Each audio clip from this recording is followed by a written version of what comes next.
આજે સ્વામિનારાયણ સંપ્રદાયમાં જે શાકોત્સવ હોય છે ત્યારે જે ભરેલા રીંગણાનું શાક બને છે, આજે હું એ શાકની રેસીપી લઈને આવી છું.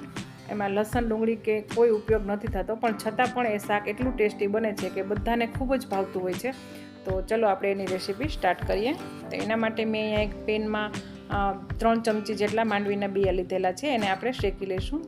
શેકાઈ જાય એટલે એક પ્લેટમાં કાઢી અને એ જ પેનમાં આપણે 3 ચમચી જેટલા તલ લીધેલા છે, એને પણ શેકી લઈશું. તમે ઈચ્છો તો તલ યા તો માંડવી બેમાંથી એક પણ લઈ શકો છો, અને ઈચ્છો તો તમે બંને પણ એમાં એડ કરી શકો છો. હવે ગેસ બંધ કરી દેવાનો છે અને આપણી પેન જે ગરમ છે એમાં જ મેં નાળિયેરનું ખમણ, 1 ચમચી વરિયાળી, 1 ચમચી મગજતરીના બી લીધેલા છે અને 1 મોટી ચમચી કાજુ લીધેલા છે. એ ટોટલી ઓપ્શનલ છે, તમારે ન નાખવા હોય તો તમે સ્કીપ પણ કરી શકો છો. અને 1 ચમચી આખા ધાણા લીધેલા છે અને 1 તજનો ટુકડો અને 1 તમાલપત્ર લીધેલું છે. અને છેલ્લે આપણે 1 બાદિયો નાખીશું. આ બધી વસ્તુ ડ્રાય રોસ્ટ કરવાથી એને જે ફ્લેવર છે એ એનહેન્સ થાય છે અને એનો ટેસ્ટ ખૂબ જ સરસ આવે છે.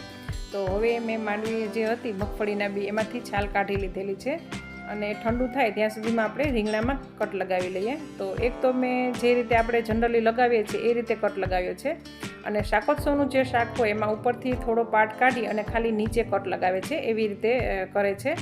અને ત્રીજી જે રીત છે એ તમે એક વખત ટ્રાય કરજો. તમે ઘરે ભરેલા રીંગણાનું શાક કરો તો પણ આવી રીતે કરજો, ખૂબ જ સરસ બનશે. એમાં એક કટ ઉપર લગાવેલો છે અને બીજો કટ જે છે ઓપોઝિટ આપણે એની નીચે લગાવીશું, જેથી બંને બાજુ મસાલો ભરાય એટલે રીંગણાનો ટેસ્ટ નહીં આવે, બંને બાજુથી મસાલાનો ટેસ્ટ આવશે.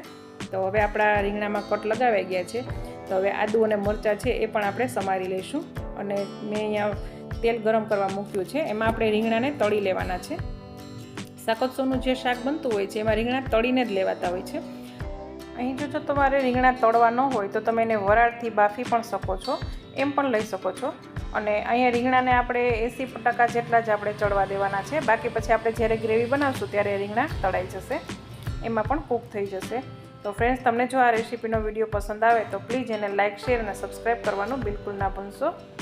તો હવે આપણા રીંગણા તળાઈ ગયા છે. તો આપણે જે મસાલો છે એ ઠંડો થઈ ગયો છે, એને પણ આપણે મિક્સીમાં પીસી લઈશું. તો મેં મિક્સીમાં ટ્રાન્સફર કરી દીધો છે. હવે તમે જોઈ શકો છો આપણો મસાલો જે છે એ પીસાઈ ગયો છે. તો હવે આપણે જે તળીને રીંગણા રાખ્યા છે આમાંથી અડધો મસાલો આપણે રીંગણા ઉપર આવી રીતે સ્પ્રેડ કરી દઈશું અને અડધો જે મસાલો છે એ આપણે ગ્રેવીમાં નાખીશું. અને હવે મેં અહીંયા સેવ લીધેલી છે, સેવને પણ આપણે પીસી લઈશું. જો તમારા ઘરમાં સેવ ન હોય તો શેકેલા ચણાનો લોટ પણ લઈ શકો છો. એને પણ આપણે આ જે મસાલો છે એના ઉપર બરાબર સ્પ્રેડ કરી દઈશું, જેથી આપણા રીંગણામાં તેલ હોય એ બધું એબ્ઝોર્બ થઈ જશે અને આપણા રીંગણા જે છે ઓઇલી નહીં દેખાય. તો હવે મેં વઘાર માટે તેલ રાખ્યું છે, એમાં થોડી રાઈ નાખી છે અને 1 ચમચી જીરું નાખ્યું છે. જો તમે રાઈ ઈચ્છો તો સ્કીપ કરી શકો છો અને જીરાથી પણ વઘાર કરી શકો છો. અહીંયા મેં 2 લવિંગ, 1 નાનો તજનો ટુકડો અને અડધું બાદિયો લીધેલું છે અને 1 તમાલપત્ર અને 2 મરચાં મેં લીધેલા છે, વઘારમાં નાખ્યા છે. હવે મેં 1 ચમચી વરિયાળી અને 1 નાની ચમચી તલ લીધેલા છે, એ પણ મેં એડ કર્યા છે. હવે એને બરાબર આપણે મિક્સ કરી દઈશું. અને હવે જે મરચાં હતા એને મેં ઝીણા કાપીને લીધેલા છે અને આદું ખમણેલું છે, તો એને પણ આપણે એડ કરી દઈશું.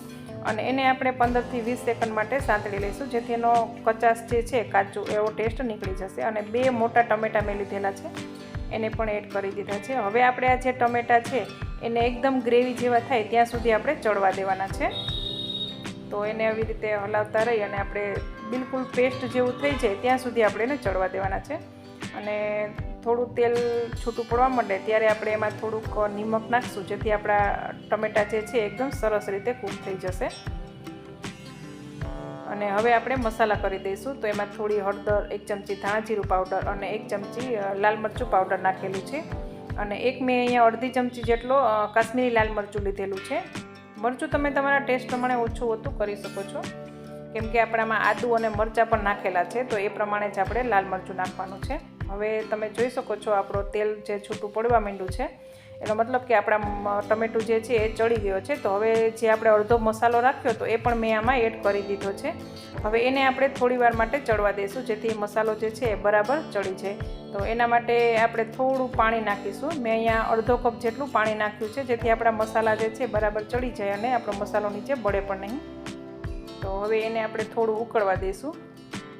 હવે ઉકળે પછી આપણે હજુ વધારાનું પાણી નાખવાનું છે, કેમ કે હજુ આપણા રીંગણા છે એમાં પણ મસાલો છે એ આવશે તો ગ્રેવી જે છે એ રીંગણાનો મસાલો ગ્રેવી એબ્ઝોર્બ કરશે. એટલે મેં અહીંયા 2 ગ્લાસ પાછું પાણી એડ કર્યું છે. તો તમે જોઈ શકો છો આપણી ગ્રેવી ઉકળવા માંડી છે. તો હવે આપણે જે રીંગણા રાખ્યા હતા એ આપણે આમાં એડ કરી દઈશું. એમાં પણ આપણે સેવ અને મસાલો નાખ્યો છે એટલે આ ગ્રેવી જે છે એ એકદમ એબ્ઝોર્બ થઈ જશે. અને મારા ઘરમાં ગ્રેવી વધારે મારા બાળકો ખાય છે એટલે મેં ગ્રેવી થોડી વધારે રાખી છે ને રીંગણા થોડા ઓછા કર્યા છે. તમે હજુ આમાં રીંગણા થોડા એડ કરી શકો છો. તો હવે આપણી ગ્રેવીને પણ આપણે 5 મિનિટ માટે ચડવા દેવાની છે, જેથી મસાલા જે છે એ બરાબર કૂક થઈ જાય. તો હવે 5 મિનિટ પછી આપણી ગ્રેવી તમે જોઈ શકો છો ચડી ગઈ છે. તો હવે એના આપણે ગરમ મસાલો અને લીંબુ નાખી દઈશું. અને અહીંયા મેં ગેસ બંધ કરી દીધો છે. હંમેશા ગરમ મસાલો અને લીંબુ જે છે લાસ્ટમાં ગેસ બંધ કરી અને પછી જ નાખજો, નહીંતર લીંબુથી થોડો ટેસ્ટ જે શાકનો છે એ થોડો ચેન્જ થઈ જશે. તેજ ઉપર તમે લીંબુની સાથે થોડી ખાંડ યા તો ગોળ પણ નાખી શકો છો. એનાથી બધો ટેસ્ટ જે છે એ બેલેન્સ થઈ જાય છે. પણ મારા ઘરમાં જનરલી સ્વીટનેસ કોઈને પસંદ નથી એટલે મેં નથી નાખી, પણ તમે ગોળ નાખજો, એનાથી ટેસ્ટ ખૂબ જ સરસ આવશે. તો હવે આપણું શાક ચડી ગયું છે. તો હવે આપણે એને સર્વિંગ બાઉલમાં કાઢી લઈએ.